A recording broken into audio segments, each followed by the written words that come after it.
Good morning friends सकार गुरुत्वपूर्ण खबर आपण मानक स्वागत मुझे तो फ्रेंड्स प्रत्येक दिन भली बहुत गुड़ी पछा पछा खबर सहित जहाँकि पीएम किसान कालिया योजना ठू आरंभ कर राशन कार्ड ई श्रम कार्ड बड़ बड़ घोषणा यह खबर भितर रही तेणु आपण मैंने 2 मिनिट अधिक समय दे ए वीडियो को निश्चित शेष पर्यंत देखंतु कारण आज वीडियो देखापी आपको कौन न्यूज पेपर किंबा खबर कागज देखा पड़ोनी से चलतु भाई मैंने बेसी डेरी नक भिडियो पर नजर पकईबा तेरे नजर पकईबा पूर्व जदि आम चैनल प्रथम आसी भिडियो देखुं तेरे आम चैनल को सब्सक्राइब कर पाखे घंटी चिन्ह को दबाई ऑल नोटिफिकेशन को दबाई दिंतु कारण आम जिते बेले भी भिडियो छाड़ू आपण पाखे पहुँचब सर्वप्रथम नंबर 1 राशन कार्ड धारी आसला खुशी खबर क्यों मैंने करें राशन कार्ड जानिनियंतु कौन रही नुआ नियम भारत सरकार देश रे गरीब लोक मानकर देखारेखा करती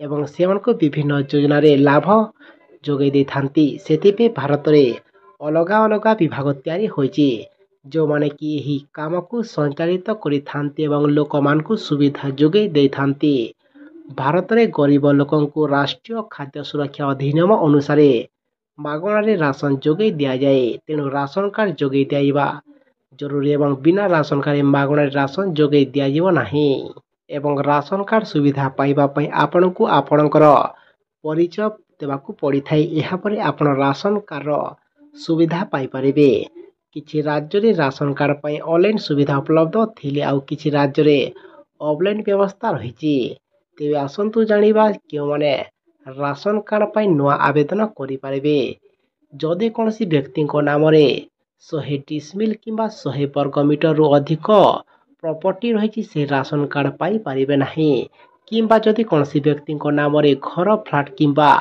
अन्य किछि सेमिति किछि रही से मध्य पाई पारिबे नहीं जदि कौन व्यक्ति निकट में 4 चकिया वाहन जेपरिक कार ट्रैक्टर रही से मध्य आवेदन करि पारिबे नहीं जदि कौन परिवार कई सदस्य सरकारी चाकरी करुछंती से मध्य राशन कार्ड वंचित हेबे एवं गाँ गहली रे जो व्यक्ति रहुछंती जदि तांकर वार्षिक आय 2 लाख टंकार कम होइतिबो से राशन कार्ड पाई परिबे एवं सहित परिवार वार्षिक आय 3 लाख रु कम थिले से मध्य राशन कार्ड पाई परिबे।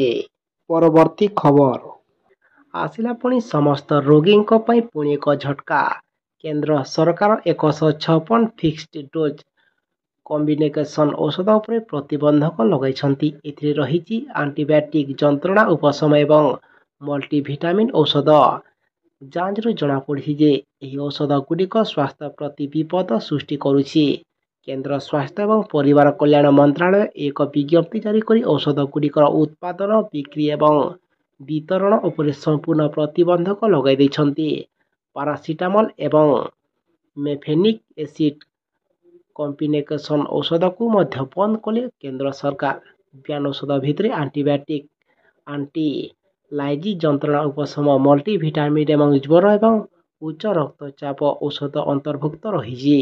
परवर्ती खबर एवं मिलबनी महंगा माड़ू आश्वस्ति अर्थ मंत्रालय यार मासिक अर्थनैतिक समीक्षार कही दरदाम ह्रास पाउछि किंतु आगामी दिन में खाद्य सामग्री दरदाम ह्रास पाइबार कौनसी संभावना नहीं बोली भारतीय रिजर्व बैंक कही घरोई बजार में महंगा बढ़िबार लगी तेणु खाद्य मूल्य उपरे चापर संभाव्य प्रभाव को ध्यान रखी मुद्रानीति को सतर्क रहा पड़िबो।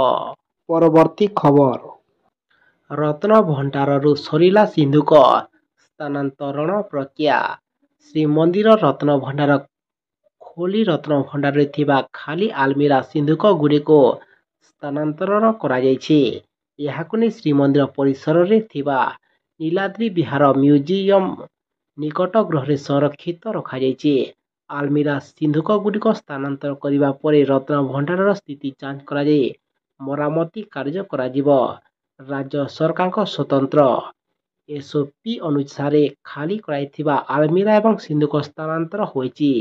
परवर्ती खबर 11 लाख लक्षपति दीदी को प्रमाण पत्र देवे पीएम मोदी प्रधानमंत्री मोदी देशर 11 लाख लक्षपति दीदी को 25 तारीख में प्रमाण पत्र देवे लक्षपति दीदी मोदी आलोचना करिवार कार्यक्रम रही केंद्र ମନ୍ତ୍ରୀ ଶିବରାଜ ସିଂ ଚୌହାନ କହିଛନ୍ତି। ଏହି ଅବସରରେ ମୋଦି 2500 କୋଟି ଟଙ୍କାର ରିଜଲଭିଂ ଫଣ୍ଡ ଜାରି କରିବେ। ଏହି ଅର୍ଥ ମହିଳା ଏସ୍ଏଚ୍ଜି ଗୁଡ଼ିକର ବିଭିନ୍ନ ବିକାଶମୂଳକ କାର୍ଯ୍ୟରେ ବ୍ୟବହାର ହୋଇପାରିବ। ପରବର୍ତ୍ତୀ ଖବର ଆସିଲା ପୁଣି ସୁଭଦ୍ରା ଯୋଜନାକୁ ନେଇ ବହୁତ ବଡ଼ ଅପଡେଟ୍। ବହୁ ପ୍ରତୀକ୍ଷିତ ସୁଭଦ୍ରା ଯୋଜନାକୁ ମିଳିଛି କ୍ୟାବିନେଟ୍ର ମଞ୍ଜୁରୀ। ଏହି ଯୋଜନାର ସମ୍ପର୍କରେ ଏସ୍ଓପି ଜାରି କରିଛନ୍ତି ମାନ୍ୟବର ମୁଖ୍ୟମନ୍ତ୍ରୀ ମୋହନ ଚରଣ ମାଝୀ। ନିର୍ବାଚନ ସମୟରେ ବିଜେପି ଘୋଷଣା କରିଥିବା ମହିଳା ବିକାଶ ଅଭିମୁଖୀ ଯୋଜନା ସୁଭଦ୍ରା ଉପରେ କ୍ୟାବିନେଟ୍ ମୋହର ବାଜିଛି। ଏହି ଯୋଜନାରେ କେଉଁମାନଙ୍କୁ ଫାଇଦା ମିଳିପାରିବ, ମୁଖ୍ୟମନ୍ତ୍ରୀ ସେ ନେଇ ଘୋଷଣା କରିଛନ୍ତି। ନୂଆ ସରକାରଙ୍କ ପ୍ରତିଶ୍ରୁତି ଅନୁସାରେ ଓଡ଼ିଶାରେ ସୁଭଦ୍ରା ଯୋଜନା ଲାଗୁ କରିବା ପାଇଁ କ୍ୟାବିନେଟ୍ରେ ମଞ୍ଜୁରୀ ମିଳିଛି। ଏହି ଯୋଜନା ନେଇ ବର୍ତ୍ତମାନ ଏସ୍ଓପି ଜାରି କରିଛନ୍ତି ସରକାର। ତେବେ ଏହି ଅନୁସାରେ ରାଜ୍ୟରେ 21ରୁ 60 ବର୍ଷର ମହିଳାମାନଙ୍କୁ ଏହି ଯୋଜନାରେ ସାମିଲ କରାଯିବ। ଅର୍ଥାତ୍ ଯେଉଁ ମହିଳାଙ୍କ ବୟସ 21ରୁ ଅଧିକ ଏବଂ 60 ବର୍ଷରୁ କମ୍ ସେମାନେ ଏହି ଯୋଜନାର ଫାଇଦା ଉଠାଇ ପାରିବେ। ଏହି ଯୋଜନାରେ ପ୍ରାୟ ରାଜ୍ୟର 1 କୋଟିରୁ ଅଧିକ ମହିଳା ଏହି ଯୋଜନାରେ ଉପକୃତ ହେବେ। ଏଥିପାଇଁ କଲ୍ ସେଣ୍ଟର ବ୍ୟବସ୍ଥା ମଧ୍ୟ ହେବ। ଏହି ଯୋଜନାରେ ସାମିଲ ଥିବା ମହିଳାମାନଙ୍କୁ ବାର୍ଷିକ 10,000 ଟଙ୍କା ଲେଖାଏଁ ପ୍ରଦାନ କରାଯିବ। ପ୍ରତିବର୍ଷ 2ଟି କିସ୍ତିରେ ରାକ୍ଷୀ ପୂର୍ଣ୍ଣିମା ଏବଂ ମହିଳା ଦିବସରେ ସେମାନଙ୍କୁ ଏହି ଟଙ୍କା ପ୍ରଦାନ କରାଯିବ। ତେବେ ମହିଳାମାନଙ୍କୁ ସୁଭଦ୍ରା ଡିଟିପି କାର୍ଡ ମଧ୍ୟ ପ୍ରଦାନ କରିବେ ସରକାର ଏବଂ 5 ବର୍ଷରେ ମହିଳାମାନଙ୍କୁ 50,000 ଟଙ୍କା ଲେଖାଏଁ ସରକାର ପ୍ରଦାନ କରିବେ।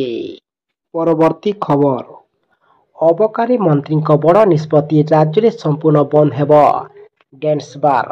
ବିଧାନସଭାରେ ଅବକାରୀ ମନ୍ତ୍ରୀ ପୃଥ୍ୱୀରାଜ ହରିଚନ୍ଦନଙ୍କ ବଡ଼ ଘୋଷଣା। ଆଗକୁ ରାଜ୍ୟରେ ସମ୍ପୂର୍ଣ୍ଣ ଭାବେ ଡ୍ୟାନ୍ସ ବାର୍ ବନ୍ଦ କରାଯିବ। ଗୃହରେ ଅବକାରୀ ନୀତି ଏନେଇ ସୂଚନା ଦେଇଛନ୍ତି ଏବଂ ଓଡ଼ିଆ ଅସ୍ମିତାକୁ ନେଇ ନୂଆ ଅବକାରୀ ନୀତି ଅଣାଯିବ। ସ୍କୁଲ, କଲେଜ, ମନ୍ଦିର ପାଖରେ ଆଉ ମଦ ଦୋକାନ ରହିବନି। ପରବର୍ତ୍ତୀ ଖବର ଏଣିକି ସବୁ ଶିକ୍ଷାନୁଷ୍ଠାନକୁ ମିଳିବ ଜମି ପଟ୍ଟା, କହିଲେ ରାଜସ୍ୱ ମନ୍ତ୍ରୀ। ଡିସେମ୍ବର ଶେଷ ସୁଦ୍ଧା ସବୁ ଶିକ୍ଷାନୁଷ୍ଠାନକୁ ମିଳିବ ଜମି ପଟ୍ଟା। ସ୍କୁଲ, କଲେଜ ଠାରୁ ଆରମ୍ଭ କରି ବିଶ୍ୱବିଦ୍ୟାଳୟ ପର୍ଯ୍ୟନ୍ତ ଶିକ୍ଷାନୁଷ୍ଠାନକୁ ସରକାରୀ ଜମି ପଟ୍ଟା ଯୋଗାଇ ଦିଆଯିବ ବୋଲି ରାଜସ୍ୱ ମନ୍ତ୍ରୀ ସୁରେଶ ପୂଜାହାରୀ ବିଧାନସଭାରେ ଏହା କହିଛନ୍ତି। 24 ବର୍ଷର ବିଜେଡି ସରକାର ସମୟରେ ଅନେକ ସ୍କୁଲ ଓ କଲେଜର ନିଜସ୍ୱ ଜମି ନାହିଁ ବୋଲି ସେ ସୂଚନା ପ୍ରଦାନ କରିଛନ୍ତି। ପରବର୍ତ୍ତୀ ଖବର ଦୁଗ୍ଧ ଏବଂ ଦୁଗ୍ଧଜାତ ଦ୍ରବ୍ୟକୁ A1, A2 ଲେବଲ ହଟାଇବାକୁ ନିର୍ଦ୍ଦେଶ। ଏଣିକି ଆଉ ଦୁଗ୍ଧ ଏବଂ ଦୁଗ୍ଧଜାତ ଦ୍ରବ୍ୟରେ ରହିବନି ଲେବଲ। ଦୁଗ୍ଧ ଏବଂ ଦୁଗ୍ଧଜାତ ଦ୍ରବ୍ୟ ପ୍ୟାକେଟରେ A1 ଏବଂ A2 ଲେବଲ ଲେଖାଇବାକୁ ବାରଣ କରିଛି ଭାରତୀୟ ଖାଦ୍ୟ ସୁରକ୍ଷା ଏବଂ ମାନକ ପ୍ରାଧିକରଣ। ସମସ୍ତ ପ୍ରକାରର ଦୁଗ୍ଧ ଏବଂ ଦୁଗ୍ଧଜାତୀୟ ଦ୍ରବ୍ୟ ଯେପରିକି ଘିଅ, ଦହି ଏବଂ ପନିରରେ A1 ଏବଂ A2 ଲେଖିବାକୁ ବାରଣ କରାଯାଇଛି। ପରବର୍ତ୍ତୀ ଖବର ଆସିଲା ପୁଣି ପାଣିପାଗ ସୂଚନାକୁ ନେଇ ପୁଣି ଏକ ବଡ଼ ଅପଡେଟ୍। ରାଜ୍ୟରେ ଆସନ୍ତା 4 ଦିନ ପର୍ଯ୍ୟନ୍ତ ଲଗାଣ ବର୍ଷା ହେବ। ଉପକୂଳ ସମେତ ପଶ୍ଚିମ ଓଡ଼ିଶାର କେତେକ ସ୍ଥାନରେ ପ୍ରବଳରୁ ଅତି ପ୍ରବଳ ବର୍ଷା ହେବାର ସମ୍ଭାବନା ରହିଛି। ଏସବୁ ଜିଲ୍ଲାର ଜିଲ୍ଲାପାଳମାନଙ୍କୁ ସତର୍କ ସୂଚନା ଜାରି କରାଯାଇଛି।